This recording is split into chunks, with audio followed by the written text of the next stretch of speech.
دا سورۃ بقره آیات نمبر 28 اجرا. کیف کیایلین دا نرمی با پکی راشی، نیم الف نه کم مزل بشی، باریک تی طول والا حروف. تکفرون کے کا کی شدت هم دی، آواز بند همس هم دی. فا باریک تا را چې دا پیش تی پی اوله قاعده دا را غټه ده. واو ساکن مخکې تی پیش تی، واوی مده دی، محل مشته سبب نشته دی، یو الف مد بی مد اصلی. او بالله کې پاسل کې بی الله دی، الولا حمزه وصلی شولا دا وګرځیدا، او د لام په لام کې ادغام شمسی شو، د الله لام با مخ کې زیر دی، صفات عارضه پکې ترقیق عارضی راغی، د الله لام کې یو الف مد بشي.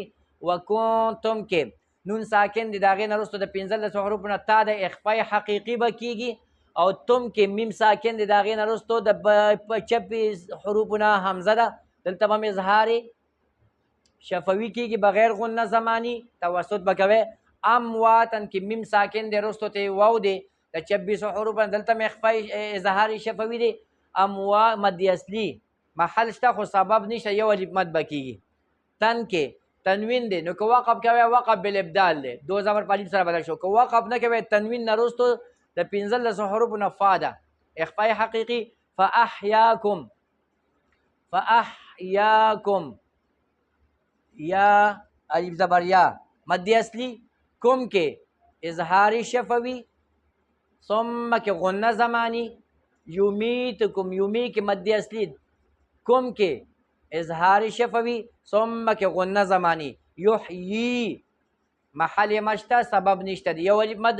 کم کې اظهار شفوي، ثم کې بیا غنه زمانی. الیه لایه یایلین ده، او دلته به نیم الف نه کم مزل کوي. لین صفت نرمی به پکې وي. ترجعون کې را ساکن ده، مخکې ته پیش ته دویمه قاعده ده تفخیم، را به غټه شي. ترجعون او کې مد اصلي دی، لیکن که په نونو متوقف وکړو نو سبب مد هم جوړ شو، نو مد عارض وقفي به جوړېږي، او وقف بالاسکان ادا را پسې وکړي. کیف په دې کې دوه حروف حمس والا دي، کاف او فا. کیف شونډې ملاو نه کې په فا کې. کیف تکفرون بالله وکنتم امواتا فاحیاکم ثم یمیتکم ثم یحییکم ثم الیه ترجعون.